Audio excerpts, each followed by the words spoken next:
ನಮ್ಮ ಅಧ್ಯಯನ part time ಮಾಡೋದು ನಾವು. ಆ್ಯಕ್ಚುಲಿ ಅಷ್ಟು ಹೇಗಿತ್ತು ಅಂದರೆ ಅದು ಇನ್ನೂ 12 ವರ್ಷ ಬರಾಗಿಲ್ಲ ನಾವು, ಬೇರೆ ಕೆಲಸನೇ ಇಲ್ಲ, ಅದರಲ್ಲೇ ಇರಬೇಕು.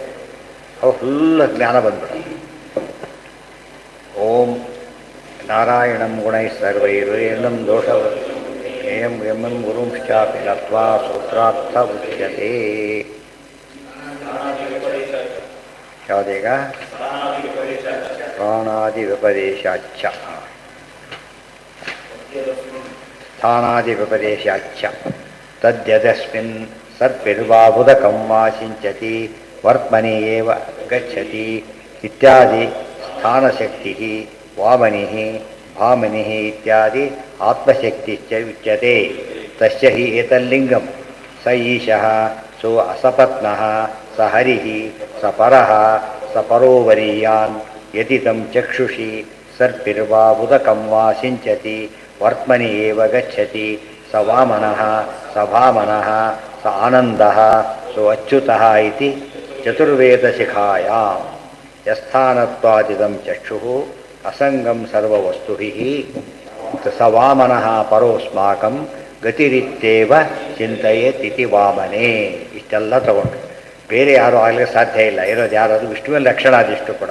ಸ್ಥಾನಾದಿ ವ್ಯಪದೇಶಾಚ್ಛ ಓಂ ಯತ್ ಯತ್ತತ್ ಯತಸ್ಮಿನ್ ಸರ್ಪಿರ್ವಾ ಉದಕಂ ವಾ ಸಿಂಚತಿ ವರ್ತ್ಮನಿ ಏವ ಗಚ್ಚತಿ. ಸರ್ಪಿ ಅಂದರೆ ತುಪ್ಪ, ಗೊತ್ತಾಯ್ತಾ? ಇಲ್ಲಿ ನೀರು, ಇದನ್ನು ಹಾಕಿದ ಕಣ್ಣಲ್ಲಿ ಏನಾಗುತ್ತೆ? ಪೂರ್ತಿ ಹಾಗೆ ಹರಡಿಬಿಡುತ್ತೆ, ಪೂರ್ತಿಯಾಗಿ ಹರಡಿಬಿಡುತ್ತೆ. ಕಣ್ಣು ತುಂಬ ಎಲ್ಲ ಒಂದೊಂದು ಕಡೆ ಹಾಕಬೇಕಾಗಿದೆ. ಒಂದು ಕಡೆ ಹಾಕಿದ ತಕ್ಷಣ ಒಂದರ್ಥ ಏನಾಗುತ್ತದೋ ಎಲ್ಲ ಸ್ಪ್ರೆಡ್ ಆಗಿಬಿಡುತ್ತೆ ಆ ಕಡೆ. ಸಿಂಚತಿ ವರ್ತ್ಮನಿ ಏವ ಗಚ್ಚತಿ ಇತ್ಯಾದಿ ಸ್ಥಾನಶಕ್ತಿ. ಇದು ಸ್ಥಾನಶಕ್ತಿ. ಇದು ಯಾತಕ್ಕೆ ಹಾಗಾಗುತ್ತೆ ಅಂದರೆ ವಾಮನಿ ಭಾಮನಿ ಇತ್ಯಾದಿ ಆತ್ಮಶಕ್ತಿಶ್ಚ ಒಳಗಿರೋ ಪರಮಾತ್ಮನ ಶಕ್ತಿ ಅದು. ತಸ್ಯ ಹಿ ಏತಲ್ಲಿಂಗಂ, ಇದು ಆತನ ಲಕ್ಷಣ. ಲಿಂಗ ಅಂತ ಎಲ್ಲೆಲ್ಲಿ ಹೇಳ್ತೀವೋ ಆತನ ಯುನಿಕ್ ಕ್ಯಾರೆಕ್ಟರಿಸ್ಟಿಕ್, ಯುನಿಕ್.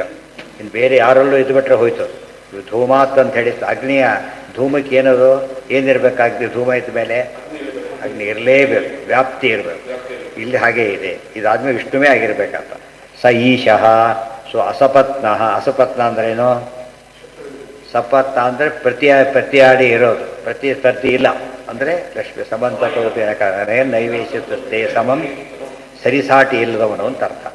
ಸ ಹರಿಃ ಸ ಪರಃ ಸ ಪರೋವರೀಯಾನ್ ಯದಿದಂ ಚಕ್ಷುಷಿ ಸರ್ಪಿರ್ವಾ ಉದಕಂ ವಾ ಸಿಂಚತಿ ವರ್ತ್ಮನಿ ಏವ ಗಚ್ಚತಿ ಸ ವಾಮನಃ ಸ ಭಾಮನಃ ಸ ಆನಂದಃ ಸೊ ಅಚ್ಯುತಃ ಇತಿ ಚತುರ್ವೇದಶಿಖಾಯ. ಇದು ನೋಡೋದಕ್ಕೆ ಸುಮ್ಮನೆ ಇದು ಕಾಣಿಸುತ್ತೆ. ಕಣ್ಣು ಉಪಾಸನೆ ಕ್ರಮ ಹೇಳ್ತಾರೆ. ಕಣ್ಣಲ್ಲಿ ಪರಮಾತ್ಮ ಹೇಗಿದ್ದಾನೆ ಅಂತ ಕೇಳಿದರೆ ಯಸ್ಥಾನತ್ವಾದಿದಂ ಚಕ್ಷು ಅಸಂಗಂ ಸರ್ವವಸ್ತುಭಿ. ಏನು ಅನುಗ್ರಹ ಆಗಿ ತನ್ನ ರೂಪ ಇಟ್ಟಿರೋದ್ರಿಂದಾನೆ ಕಣ್ಣಿಗೆ ಏನಾಗೋದಿಲ್ಲ? ಬೆಂಕಿ ನೋಡ್ತಾನೆ. ಬೆಂಕಿ ಗೊತ್ತಾಗೋದು, ಕಣ್ಣು ಸುಟ್ಟೋಗಲ್ಲ. ಅದರಿಂದ ಸುಟ್ಟೋಗೋದಂತೆ ಕಾಪಾಡ್ತಿರೋದು ಯಾರೋ? ಪರಮಾತ್ಮನೇ. ಅದೇ ರೀತಿಯಲ್ಲಿ ಏನು ಹಾಕಿದರೂ ಕೂಡ ಅದಕ್ಕೆ ಸಂಘ ಬರದಂತೆ ನೋಡ್ಕೋತಾನೆ. ಅದಕ್ಕೆ ಕಾರಣ ಏನು? ಕಣ್ಣು, ಸೂರ್ಯ, ಒಳಗಿರತಕ್ಕ ಭಗವದ್ ರೂಪ, ಅನೇಕ ವಿಶ್ವರೂಪ ಮತ್ತು ವಾಮನ ಏನೇ ತುಂಬ ಹೇಳ್ತಾರೆ. ಇನ್ನೂ ತಗೊಂಡ್ರೆ ಬಿಳಿ ಭಾಗದಲ್ಲಿ ಯಾರಿರ್ತಾರೆ, ಕಪ್ಪು ಭಾಗದಲ್ಲಿ ಯಾರಿರ್ತಾರೆ, ಕೊನೆಗೆ ಯಾರಿರ್ತಾರೆ. ಅಯ್ಯೋ ಅದಿಷ್ಟು ಭಾರಿ ಡೀಟೇಲ್ ಅದು. ಇದೇ ಒಂದು ಕಣ್ಣಿಂದ ಅದೇ ನಮಗೆ ಇದು ಇಷ್ಟೆಲ್ಲ ಹೇಳ್ತಿರಲ್ಲ ಅಂದರೆ ಐ ಸ್ಪೆಷಲಿಸಮ್ ಇಲ್ಲ ಅದಕ್ಕೀಗ, ಗೊತ್ತಾಯ್ತಾ? ಅಷ್ಟು ವರ್ಷ ಓದ್ತಾರೆ ಪಾಪ ಬರೀ ಒಂದು ಕಣ್ಣಿಗೆ. ಶಾಸ್ತ್ರದಲ್ಲಿ ಇಷ್ಟೆಲ್ಲ ಹೇಳ್ತಾರೆ. ಕಪಿಲ ರೂಪ ಹೇಳಬೇಕು, ಇದನ್ನು ಹೇಳಬೇಕು, ಕಪಿಲಾತ್ಮಕ ನೋಡ್ಬೇಕಾದ್ರೆ ಒಂದು ಕ್ರಮ, ಅದು ಟಚ್ ಆಗದೆ ಇರಬೇಕಾದ್ರೆ ಒಂದು ರೂಪ, ನೋಡ್ಬೇಕಾದ್ರೆ ಒಂದು ರೂಪ. ಅದು ದೇವತೆ ಕೆಟ್ಟಾಗ ಕಪಿಲ ರೂಪದಿಂದ ನೋಡ್ತಾನೆ ಅಂತ ತಿಳ್ಕೊಬೇಕು. ನೋಡೋ ರೂಪ ಯಾವುದಾದ್ರು ಕಪಿಲ ರೂಪದಿಂದ ದರ್ಶನ ಮಾಡ್ತಾನೆ. ಈ ರೂಪದಿಂದ ಸಂಪರ್ಕ ಬರೋದಂತ ನೋಡ್ಕೋತಾನೆ. ಅಲ್ಲ ಎಷ್ಟು ದೇವತೆಗಳಿದ್ದಾರೆ ಗೊತ್ತಾ ಕಣ್ಣಿನೊಳಗೆ? ಅಷ್ಟು ಇಡೀ ದೇವತೆಗಳು, ಅಷ್ಟೆಲ್ಲ ಚಿಂತನೆ ಮಾಡಬೇಕು. ಇತಿ ಚತುರ್ವೇದ ಶಿಖಾಯ. ನಮಗೀಗ ಅಷ್ಟನ್ಸಿದ್ದಕ್ಕೇನು ಉಪಯೋಗ ಆಯಿತು? ಒಂದೊಂದು ಅಂಗಕ್ಕೆ ಬರೀ ಐ ಸ್ಪೆಷಲಿಸ್ಟ್, ಬರೀ ಡೆಂಟಿಸ್ಟು, ಅಷ್ಟು ಸೈನ್ಸ್ ಸ್ಟಡಿ ಮಾಡೋಷ್ಟು ಕೆಲಸ ಇದೆ ಅದರೊಳಗೆ, ತಿಳಿತಾ? ಅದರಿಂದ ಒಳ್ಳೆ ಪರಿಹಾರ ಸಿಗುತ್ತೆ, ಫಲ ಸಿಗುತ್ತೆ. ಈ ರೀತಿ ತಿಳ್ಕೊಂಡಾಗ ಅನುಸಂಧಾನ ಇದ್ದಾಗ ಏನಾಗುತ್ತೆ ಅಂದರೆ ನಿರೀಕ್ಷೆ ಅಂಧೋಪ ದಿವ್ಯ ದೃಷ್ಟಿ ಶಾತ್ ಅರ್ಥ ಆಗುತ್ತೆ. ಏನು ಮಿಸ್ ಆಗಿದೆ ಅಂದರೆ ಕೊಟ್ಟರೆ ಕಣ್ಣು ಶುರು ಆಗುತ್ತೆ ಅವರಿಗೆ. ಈ ಸೈನ್ಸ್ಗೆ ಅದು ಒಪ್ಪಲ್ಲ. ಯಾಕಂದ್ರೆ ಏನು ಗೊತ್ತಿಲ್ಲ ಅವರಿಗೆ, ಆಗಮ ಗೊತ್ತಿಲ್ಲ. ಅದರಿಂದಾಗ ದೇವ್ರನ್ನ ಒಪ್ಪೋದಿಲ್ಲ, ವಿಷಯನೂ ಗೊತ್ತಾಗುತ್ತೆ. ಇವರು ಶಾಸ್ತ್ರಗಳು ಸರಿ ಮಾಡಿಬಿಡ್ತಾರೆ. ಉದಾಹರಣೆ ಬೇರೆ ಕಡೆ ಹಾಕಿದ್ರೆ ಹಾಗಾಗಲ್ಲ. ಕಣ್ಣು ಒಂದು ಕಡೆ ಹಾಕಿಬಿಟ್ಟು ಒಂದು ಹನಿ ಡ್ರಾಪ್ ಹಾಕ್ತಾನೆ ಅಷ್ಟೇ, ತಕ್ಷಣ ಎಲ್ಲ ಕಡೆ ಹೋಗ್ಬೇಕು. 5 ಡ್ರಾಪ್ ಹಾಕಿದ ತಕ್ಷಣ ಮತ್ತೆ ಒಂದು ಚೂರು ಹಾಕ್ತಾನೆ ಸಂಘ ಹೋಗ್ಬಿಡುತ್ತೆ. ಶಕ್ತಿ ಎಲ್ಲಿಂದ ಬಂತಿದ್ದು? ಇಲ್ಲೆಲ್ಲ ಹಾಕಿ ಅಲ್ಲೇ ಇರೋದು, ಎಲ್ಲಿ ಹೋಗೋದಿಲ್ಲ. ದೇವರ ವ್ಯವಸ್ಥೆ ಮಾಡಿದ್ದಾನೆ. ಅದೇ ಒಂದೊಂದು ಅಂಗನೂ ಸ್ಟಡಿ ಮಾಡಿದರೆ ತಮ್ಮದೇ ಆದ ರೀತಿ ಇದೆ ಅದಕ್ಕೆ. ಪ್ರತಿಯೊಂದು ಅಂಗಕ್ಕೂ ತಾನು ಕಿವಿ ತಗೋ ಎಷ್ಟು ದೇವತೆಗಳು ಎಷ್ಟಿದು ಗೊತ್ತಾಯ್ತಾ. ಬಲಗಿವಿಗೆ ಯಾರು, ಎಡಗಿವಿಗೆ ಯಾರು, ಒಂದಲ್ಲ ಎರಡಲ್ಲ. ಅದು ನಾವು ಎಲ್ಲ ತಿಳ್ಕೊಳಕ್ಕೆ ಆಗೋದಿಲ್ಲ. ಆದ್ದರಿಂದ ನಮ್ಗೆ ಎಷ್ಟು ಸಾಧ್ಯ ಆಗುತ್ತೆ ತಿಳ್ಕೊಡು. ಮತ್ತು ಆ ನಾಲೆಡ್ಜ್ ಇದ್ದವ್ರು ಜಾಸ್ತಿ ತಿಳ್ಕೊಳ್ತಾರೆ. ಸವಾಮನಃ ಪರೋ ಅಸ್ಮಾಕಂ ಪದಿರಿತ್ತೇವ ಚಿಂತೆಯೇ. ವಾಮಿನ ಪರಮಾತ್ಮ ಇದ್ದಾನಲ್ಲ ಅವನು ಸರ್ವೋತ್ತಮ. ನಮಗೆ ಗತಿ ಅಸ್ಮಾಕಂ ಗತಿ ಇತ್ತೇವ ಚಿಂತೆಯೇತಿ ವಾಮನೇ. ಓಂ ಸುಖ ವಿಶಿಷ್ಟಾಭಿಧಾನಾದೇವ ಚ ಓಂ. ಅಷ್ಟೇ ಅಲ್ಲ, ಅವನು ದೇವರೇ ಆಗಿರೋದಕ್ಕೆ ಇನ್ನೊಂದು ಕಾರಣ ಇದೆ. ಆತ ಸುಖಪೂರ್ಣ ಅಂತ ಹೇಳ್ತಾರೆ. ಪೂರ್ಣ ಸುಖಿ ಯಾರೂ ಅಲ್ಲ. ಯಾರಿರೋದು? ದೇವರೊಬ್ಬನೇ. ಪೂರ್ಣಾನಂದ ಅಂತರಃ ಖಬರ್. ಸುಖ ವಿಶಿಷ್ಟ ಅಂದ್ರೆ ಏನು? ವಿಶಿಷ್ಟ ಸುಖ ಅಂದ್ರೆ ಒಂದೇ ಸುಖ ವಿಶಿಷ್ಟ. ಆ ಸುಖ ಎಲ್ಲೂ ಇದೆ. ದೇವ್ರ ಸುಖ ಏನದು? ದೇವರದ್ದೇ. ಯಾರೋ ಸಾಧನೆ ಮಾಡಿರ್ತಾನೆ, ಉಳಿದೋ ಎಷ್ಟೇ ಸಂತೋಷ ಪಟ್ಟರು ಕೂಡ ಅವನ ಸಂತೋಷ ಬೇರೆ ಆಗಿರೋದು. ಇವನು ಮಾಡಿದ್ದಾನೆ ಅಂತ ಇವಳು ಸಂತೋಷ ಪಡ್ತಾರೆ, ನಾನು ಮಾಡಿದ್ದೇನೆ ಅವನು ಸಂತೋಷ ಪಡ್ತಾನೆ. ದೇವ್ರು ಮಾಡಿಸಿದ್ದ ಅನುಸಂಧಾನ ಮಾಡ್ತಾನೆ, ಸಂತೋಷ ಬೇರೆ ಆಗ್ತಾ ಹೋಗುತ್ತೆ ಅದರಿಂದ. ಓಂ ಸುಖ ವಿಶಿಷ್ಟಾಭಿಧಾನಾದೇವ ಚ ಓಂ. ಪ್ರಾಣೋ ಬ್ರಹ್ಮ ಕಂ ಬ್ರಹ್ಮ ಖಂ ಬ್ರಹ್ಮ ಇತಿ ವಿಜ್ಞಾನಮಾನಂದಂ ಬ್ರಹ್ಮ ಆನಂದೋ ಬ್ರಹ್ಮೇತಿ. ಬರೀ ಆನಂದದ ಬಗ್ಗೆ ಹೇಳ್ತಾ ಇದೆ. ಸುಖ ವಿಶಿಷ್ಟ ಸುಖವನ್ನು ಹೊಂದಿದ್ದಾನೆ.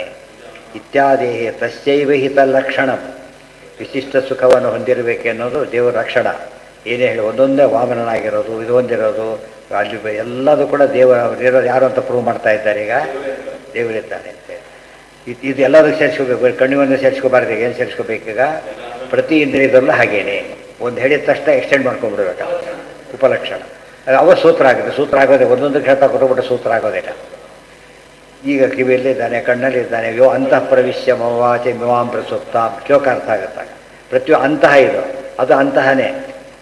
ಅಂತಃಕೃತ ಬರುತ್ತಲ್ಲ ಈಗ ಪರಮಾತ್ಮ ಅಂತಹ ಒಳಗಿರೋದ್ರಿಂದ ಇಡೀ ಇದರ ಸಾರಾಂಶನೇ ಯೋ ಅಂತಃ ಪ್ರವಿಶ್ಯ ಮವಾಚೆ ಮಿವಾಂ ಪ್ರಸುಪ್ತಾಂ ಸಂಜೀವಯತಿ ಅಖಿಲ ಶಕ್ತಿಧರ ಸ್ವಧಾಮ್ನ ಅನ್ಯಾಂಸ್ತ ಹಸ್ತ ಚರಣ ರತ್ವಗಾದೀನ್ ಭಗವತೆ ಪುರುಷಾಯ.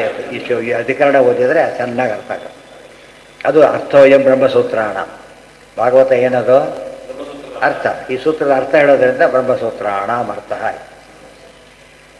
ಪ್ರಾಣೋ ಬ್ರಹ್ಮ ಮುಖೇ ನಚ ಮುಖ್ಯೇ ಸತಿ ಅಮುಖ್ಯಂ ಯುಜ್ಯತೆ. ಇದಕ್ಕೆ ಲಕ್ಷಣಂ ಪರಮಾನಂದೋ ವಿಷ್ಣೋರೇವ ನ ಸಂಶಯ. ಎಲ್ಲಿ ಬಂತಿದ್ದು? ಒಂದೇ ಒಂದಂ ಸದಾನಂದಂ. ಆಚಾರ್ಯ ಯಾತಕ್ಕೋಸ್ಕರ ಸದಾನಂದ ಉಪಯೋಗಿಸಿದ್ರಂದರೆ ಪರಮಾನಂದ ಯುಕ್ತತ್ವ ಮತ್ತು ಯಾರ ಲಕ್ಷಣ? ದೇವ್ರ ಲಕ್ಷಣ. ಆನಂದ ತೀರ್ಥ ಪರಾನಂದ ವರದ. ಪರಾನಂದ ಇರ್ತಾನೆ, ನಮ್ಮ ಪರಾನಂದ ಅಭಿವ್ಯಕ್ತಿಗೊಳಿಸ್ತಾನೆ. ಉಳಿದವರು ಯಾರಿಗೂ ಸಾಧ್ಯ ಇಲ್ಲ. ಸ್ವಾತಂತ್ರ್ಯನ ಲಕ್ಷಣಂ ಪರಮಾನಂದೋ ವಿಷ್ಣೋರೇವ ನ ಸಂಶಯ ಅವ್ಯಕ್ತ ಅವ್ಯಕ್ತಾದಿ ತೃಣಾಂತಾಸ್ತು ವಿಪ್ಲುಡಾನಂದ ಭಾಗಿನ ಇತಿ ಬ್ರಹ್ಮವ್ಯರ್ಥ. ಉಳಿದವರಿಗೆಲ್ಲ ಇರೋ ಆನಂದ ಎಷ್ಟೊತ್ತಂದರೆ ವಿಪ್ಲುಡಾನಂದ ಭಾಗಿನಃ. ವಿಪ್ಲುಡಾನಂದ. ವಿಪ್ಲುಟ್ ಅಂದ್ರೇನು? ಇಷ್ಟೇಷ್ಟು ಆನಂದ ಅನುಭವಿಸ್ತಾರೆ. ಉಳಿದ ಆನಂದ ಅಷ್ಟೇ. ಯಾರು ದೊಡ್ಡ ಅಚೀವ್ಮೆಂಟ್ ಮಾಡ್ದ, ದೊಡ್ಡ ಪ್ರೋಗ್ರಾಮ್ ಬಿಟ್ಟ, ಎಲ್ಲ ಊಟಕ್ಕೆ ಹಾಕಿಬಿಟ್ಟ. ಉಳಿದವ್ರಿಗೆ ಆನಂದ ಎಷ್ಟು? ಊಟ ಮಾಡಿದ್ದೇ ಆನಂದ. ಹೌದಲ್ಲ? ಊಟ ಮಾಡಿದ್ದು 1 ಸತ್ 10 2 ಸತ್ ಇಷ್ಟೇ ಆನಂದ ಬೇರೆ ಇಲ್ಲ. ಅವ್ರು ಊಟನೇ ಮಾಡಿಲ್ಲ, ಬಟ್ ಅವರ ಆನಂದ ಭಾರಿ ವಿಲಕ್ಷಣ ಆನಂದ. ಅದು ಇದರಿಂದ ಬಂದ ಆನಂದ ಅಲ್ಲ, ಅದು ಇವಳು ಊಟದಿಂದ ಬಂದ ಆನಂದ ಅಷ್ಟೇ. ಬಟ್ ಅವನ ಆನಂದ ಎಂಥದ್ದು? ಸಾಧನೆಯಿಂದ ಬಂದ ಆನಂದ. ಇದು ಅಭಿವ್ಯಕ್ತಿ ಅಷ್ಟೇ. ಇದು ಆನಂದ ಸೂಕ್ತ ರೀತಿ ಅಷ್ಟೇ ಹೊರತು ಬೇರೆ ಅಲ್ಲ.